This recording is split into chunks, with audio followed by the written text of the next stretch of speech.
ముఖ్యంగా మన వెంకటరామరెడ్డి గారు చూస్తూ ఉంటే దగ్గర 15 సంవత్సరాల నుంచి ఇక్కడే ఎమ్మెల్యేగా పోటీ చేశారు. ఒకసారి ఓడిపోయారు, 2 సార్లు గెలిచారు. కాబట్టి లోకల్గా ఎవరన్నా కానీ ఆయన చాలా మంచి వ్యక్తి. మైనార్టీలే కాకుండా ఎస్సీ ఎస్టీ బీసీని కూడా వాళ్ళని కూడా రైతుల్ని కూడా మొత్తం ఆదుకునే వ్యక్తి ఏకైక వ్యక్తి ఎవరంటే ఆయన మన వెంకటరామరెడ్డి గారని. కాబట్టి లోకల్ వ్యక్తిని ఆదరిస్తారు. కానీ ఎక్కడి నుంచో మన కర్నూలు డిస్టిక్ నుంచి వచ్చేసి ఆయన వచ్చి ఇక్కడేదో పోటీ చేస్తున్నాడంట. ఆయన ఎట్లా కూడా తెలుసు. మా మైనార్టీస్ మొత్తం దర్గా ప్రాపర్టీని దర్గా డబ్బుల్ని బాగా దోచుకున్నాడు అతను, గుమ్మనూరు జయరాము. అతనికి ఇక్కడ ఓట్లు వేసే ప్రసక్తి లేదు. అధికంగా చంద్రబాబు నాయుడు ఏదైతే చెప్తాడో చేయడు, మా జగన్ సార్ ఏదైతే చెప్తారో జగన్ సార్ చేస్తారు. కాబట్టి ఈసారి 100% మొత్తం ఒక ఎంపీగా ఫ్యాన్ గుర్తుకి, ఒక ఎంపీగా ఒక ఎమ్మెల్యేకి ఫ్యాన్ గుర్తుకి వేయడానికి ప్రజలు తహతలాడుతున్నారు. 13 ఎప్పుడు వస్తుందా అని చూస్తున్నారు. కాబట్టి 100% ఈసారి వైఎస్ఆర్సీపీ జెండా ఎగురుతుంది. మన జగన్మోహన్ రెడ్డి గారు మళ్ళీ సీఎంగా ఇన్షాల్లా ప్రమాణం చేయబోతున్నారు. ఇక్కడ మన వెంకటరామరెడ్డిని కూడా ఈసారి గెలిచి అల్లగా రాసి పెడితే మినిస్టర్ కూడా అవుతారని చెప్పి నేను జోస్యం చెప్తున్నాను. ముఖ్యంగా ఒకసారి ఆలోచించండి, లోకల్ వాడు మంచివాడా లేకపోతే గెలిచి మన కర్నూలు పోయేవాడు మేలని ఆలోచించమని కోరుతున్నా. కాబట్టి ఈసారి 100% మొత్తం మైనార్టీసులు దగ్గర 50,000 మంది ఉన్నారు. ఆయన మొత్తము మన వైసీపీ పక్క ఉన్నారని చెప్పుకుంటూ, అది కాక ఏదైతే జగన్ సార్ ప్రామిస్ చేశాడో ఏది మన మేనిఫెస్టోలు అది కూడా 100% పూర్తయినని తెలుపుకుంటూ శుక్రియా జజాకల్లా అల్లాహ్. ఈరోజు అనంతపూర్ నుంచి జిల్లాలో ఎప్పుడు ఎక్కడా లేని విధంగా గుంటకల్ నియోజకవర్గంలో వై వెంకటరామరెడ్డి గారికి సపోర్టుగా, వైఎస్ జగన్మోహన్ రెడ్డి గారికి అండగా ముస్లిం మైనార్టీలంతా ఒక్క తాటి మీద వచ్చి గతంలో ఉమ్మడి జిల్లాలో హైయెస్ట్ మెజార్టీతో గుంటకల్ వెంకటరామరెడ్డి గెలిపించాం. ఈసారి కూడా అత్యధిక మెజార్టీతో గెలిపిస్తామని చెప్పడం జరుగుతుంది. ఈరోజు ఎవరైతే తెలుగుదేశం పార్టీ తరఫు నుంచి నిలబడ్డారో ఖచ్చితంగా వారికి ఓడిస్తాం. మా జగన్మోహన్ రెడ్డి గారికి, వై వెంకటరామరెడ్డి గారికి మైనార్టీలే కాదు ఎస్సీ ఎస్టీ బీసీలు ప్రతి ఒక్క వర్గము వాళ్ళు జగన్మోహన్ రెడ్డికి అండగా ఉంటామని చెప్పి ఈరోజు భారతదేశంలోనే ఎవరైనా మైనార్టీకి అండగా ఫస్ట్ నిలబడ్డారంటే అది వైఎస్ రాజశేఖర రెడ్డి గారు. 4% రిజర్వేషన్ ఇచ్చారు. దాని తర్వాత వైఎస్ జగన్మోహన్ రెడ్డి గారు ముస్లిం మైనార్టీలకు విద్యలో, వైద్యంలో, ఉపాధిలో అన్ని చేస్తూ వచ్చారు. ఇక్కడ కూడా గమనించండి, అనంతపురం జిల్లాలో ఎవరు ఏని విధంగా 2 ఎకరాలు ఖబరస్థాన్కి ముస్లింలకు అవకాశం స్థలం కలిగించాడు వై వెంకటరామరెడ్డి గారు. ఖచ్చితంగా మంచి మెజార్టీతో గెలిపిద్దాం. వై వెంకటరామరెడ్డికి రెండోసారి అసెంబ్లీకి పంపిద్దామని చెప్పి తెలియజేస్తూ ప్రతి ఒక్కరూ ఫ్యాన్కి ఓటేయాలా. ఎవరైతే డబ్బులు అక్రమంగా సంపాదించుకొని ఈరోజు మన జిల్లాలో వచ్చారు, మీరు ఆలోచించి మీ అమూల్యమైన ఓటు వై వెంకటరామరెడ్డికి వేసి వైఎస్ఆర్సీపీకి ఓటు వేసి గెలిపిస్తారని ఆశిస్తున్నాం. तमाम गुंटकल वालों को अस्सलाम वालेकुम। इस मीडिया के जरिए से एक ही बात बताया जाता है कि तमाम मुसलमान एक बात पर इत्तेहाद हो गए, किसी भी हालत में आर नूर काने नूर आर काने ये सेदी వెంకటరామరెడ్డి के గెలిచేది వెంకటరామరెడ్డి. మైనారిటీస్ ఒక సైడ్ డిసైడ్ చేశారని చెప్తే ఫైనల్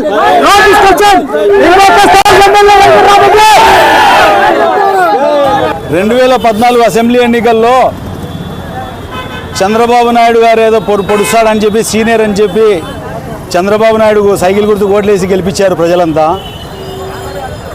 మరి ఇచ్చినటువంటి హామీలన్నీ నెరవేర్చాడా లేదా అనేది ప్రజలు గమనించాల్సిన అవసరం ఉంది. మళ్ళీ ఆ రోజుల్లో రుణమాఫీ ఇస్తా అని చెప్పి రుణమాఫీ అంతా ఎగరగొట్టినాడు. ప్రజలు గమనించాల్సిన అవసరం ఉంది. ఆ సమయం ఆసన్నమైంది, రుణమాఫీ ఎగరగొట్టినాడు. మరి అదేవిధంగా ఈరోజు చంద్రబాబు నాయుడు గారు మరి కాంగ్రెస్ పార్టీతో పొత్తు పెట్టుకొని, లోపాయి గారు పొత్తు పెట్టుకొని మరి బీజేపీకి జనసేనకు మళ్ళీ కలుపుకొని జగన్మోహన్ రెడ్డి గారికి ఓడించేదానికి వస్తున్నాడు. కానీ ప్రజలందరూ జగన్మోహన్ వైపు ఉన్నారు. 13వ తేదీ ఎన్నికల తేదీ ఎప్పుడెప్పుడు వస్తుంది, ఎప్పుడెప్పుడు ఫ్యాన్ గుర్తు గుద్దుదాము అనేటువంటి పరిస్థితుల్లో ప్రజలు ఉన్నారు. మైనార్టీ సోదరులు అంతా వన్ సైడ్ అయిపోయింది. ఈ రాష్ట్రంలో ఎక్కడ ఉన్నా కానీ మైనార్టీ సోదరులు ఫ్యాన్ గుర్తుకేసి ఓటేసి గెలిపిస్తారని చెప్పి తెలియజేసుకుంటున్నాను. అదేవిధంగా 2019లో ఏ హామీలు ఇచ్చాడో చంద్రబాబు నాయుడు గారు 2014లో మరి ఒకసారి చూసుకోండి. మైనార్టీ శాఖ మంత్రి ఒక్కరు కూడా లేరు 2014లో. మరి తిరిగి జగన్మోహన్ రెడ్డి గారు ముఖ్యమంత్రిగా అయిన తర్వాత మళ్ళీ డిప్యూటీ సీఎంగా మరి ఆయన క్యాబినెట్లో అంజద్ బాషా గారికి తీసుకోవడం జరిగింది. ఎందుకు ఇప్పుడు చూసుకోండి 2024లో ఎంతమంది అసెంబ్లీ ఎన్నికలకు తెలుగుదేశం పార్టీ తరఫు నుండి టికెట్లు ఇచ్చాడు చంద్రబాబు నాయుడు. మళ్ళీ మా జగన్మోహన్ రెడ్డి గారు ఎంతమంది టికెట్లు ఇచ్చారో ఒకసారి గుర్తించుకోవాల్సిన అవసరం ఉంది. 7 మంది ముస్లిం సోదరులకు మరి జగన్మోహన్ రెడ్డి గారు అసెంబ్లీకి పంపించేదానికి టికెట్లు ఇవ్వడం జరిగింది. మరి చంద్రబాబు నాయుడు గారు కేవలం 3 టికెట్లు ఇవ్వడం జరిగింది. ఒక్కసారి బేరీ చేసుకోవాల్సిన అవసరం ఉంది. ప్రజలు ఫ్యాన్ గుర్తుకేసి గెలిపించాలని చెప్పి తెలియజేసుకుంటున్నాము. అదేవిధంగా ముస్లిం సోదరులకు ఆర్థికంగా, సామాజికంగా, రాజకీయంగా మరి అభివృద్ధి జరిగిందంటే ఒక వైఎస్ఆర్ ప్రభుత్వంలో అని చెప్పి నేను తెలియజేసుకుంటున్నాను. నా పేరు బీబీఎస్ రుక్మాన్ పామిడి, సున్నీ జామియా మస్జిద్ ముత్వల్లి. మేము ఈరోజు గుంటకల్ పట్టణంలో మైనార్టీస్ మీటింగ్ జరుగుతోంది. మన గౌరవ ఎమ్మెల్యే వై వెంకటరామరెడ్డి గారి పిలుపు మేరకు ఈరోజు స్వచ్ఛానందంగా పామిడిలో ప్రతి ఒక్క ముస్లిం పేరున నేను చెప్తున్నాను, ధన్యవాదాలు చెప్తున్నాను. ప్రతి ఒక్క ముస్లిం లీడర్లు, కార్యకర్తలు, మసీదుల నుంచి ప్రతి ఒక్క ముస్లిం సోదరులు స్వచ్ఛానందంగా బండ్లలో, వాళ్ళ సొంతం కార్లలో ఇంకా ఎవరొస్తారు మీరు అని చెప్పి ప్రతి ఒక్కరికి స్వతహాగా వాళ్ళ డబ్బు పెట్టి ఈరోజు ఈ కార్యక్రమంకి పిలుచుకొచ్చారు. ఈరోజు ఈ కార్యక్రమం చూస్తే నిజంగా వైవిఆర్ అన్న ముస్లిం సోదరులు అత్యంత భారీ మెజార్టీతో గెలిపించారని ఈ సభాముఖంగా ప్రతి ఒక్క సభ చూస్తే తెలుస్తుంది మీకే. ముస్లిం మైనార్టీసు ఎందుకు ఇంత భారీ ఎత్తున వస్తున్నారంటే గతంలో ఎమ్మెల్యేగా పనిచేసిన మన వెంకటరామరెడ్డి గారు ప్రతి ఒక్క ముస్లింకి అతన్ని సోదరులా భావించి చాలా అన్యూనంగా మనకు కావాల్సిన ప్రతి ఒక్క మనమైతే ఈద్గాకైతే ఏమి, ఖబరస్థాన్లకైతే ఏమి, ప్రతి ఒక్క విషయంలో అతని సొంత డబ్బుతో అయినా కానీ ప్రతి ఒక్క ముస్లిం మైనార్టీస్కి వెంట ఉండి నడిపించారు. అలాగే మన జగన్మోహన్ రెడ్డి గారు గత 2 రోజుల కింద నెల్లూరులో చేసిన సభలో మేము మైనార్టీస్కి అండగా ఉంటాము, మేము మీ 4% రిజర్వేషన్ తప్పకుండా నా ప్రాణం ముందంత వరకు ఈ రిజర్వేషన్ని మేము తీయము, అలాగే సిఏఏ కానీ ఎన్ఆర్సీకి కానీ వ్యతిరేకంగానే ఉంటాము, ముస్లిం సోదరులకు మనోభావాలకు దెబ్బతీసే ఏ ఒక్క విషయానికి కూడా నేను అండగా ఉండను, నా ప్రాణం ఉన్నంత వరకు నేను మైనార్టీస్కి అండగా ఉంటాను అని సభాముఖంగా చెప్పారు. నేను ఈ ఛాలెంజ్ చేస్తున్నాను తెలుగుదేశం వాళ్ళకి, ఈరోజు జరిగిన సభ మీకు దమ్ముంటే మైనార్టీస్కి ఈ సభ చేసి చూపించండి.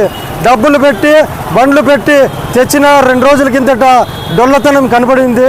500కి మనుషులు పిలిచొచ్చారు, కానీ ఆ 500 కూడా ఒక్క ముస్లిం కూడా వచ్చిన పాపనే లేదు.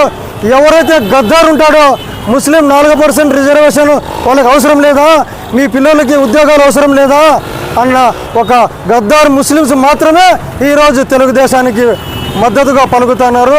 కొన్ని డబ్బులకి ఆ నాయకుడు ఇచ్చే డబ్బులకి ప్రబోధాలకి ఆశపడి ఈరోజు కొంతమంది అంటే 0.0% ఉన్న ముస్లిం మాత్రమే ఈరోజు తెలుగుదేశానికి మద్దతు పలుకుతున్నారు. అది కూడా వాళ్ళు ఏదో డబ్బు కోసం చేస్తున్నారు తప్ప వాళ్ళకి మనస్సాక్షి ఉంటే, మనము వైఎస్ఆర్ తరఫున ఏమన్నా లాభం పొందింటే ఈ మనస్సాక్షిగా ఈమాన్గా చెప్పండి, వైఎస్ఆర్సీపీకి ఓటేసి మళ్ళా జగన్మోహన్ రెడ్డి గారికి సీఎం చేసుకొని మన గుంతకల్ శాసనసభ్యులు వెంకటరామరెడ్డికి భారీ మెజార్టీతో గెలిపించుకొని మళ్ళా ఎమ్మెల్యే చేసుకోవడం తెలుపుతూ ఈ అవకాశం ఇచ్చిన ఈ గుంతకల్ ప్రజలందరికీ పేరు నమస్కారం చేస్తూ ధన్యవాదాలు.